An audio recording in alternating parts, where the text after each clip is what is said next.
So ayun, katatapos ka lang mag-pound workout dito sa Parkal. Here, dyan kami kanina nag-workout. And grabe, hindi ko alam kung makakauwi pa ako. My God, nakakapagod. Nandito ako sa rocking chair. Rocking chair. Grabe. Pahinga muna ako. Buti na lang nag-commute ako kasi kung hindi ko alam. Nanginginig yung mga tuhod, mga legs ko as in. First time na nag-bound ako. Iba yung experience. Basta enjoy lang talaga, enjoy. Just feel the rhythm, enjoy. You don't have to sumunod ka talaga.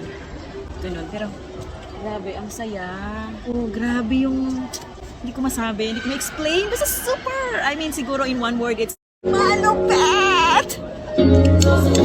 I love it. I love it.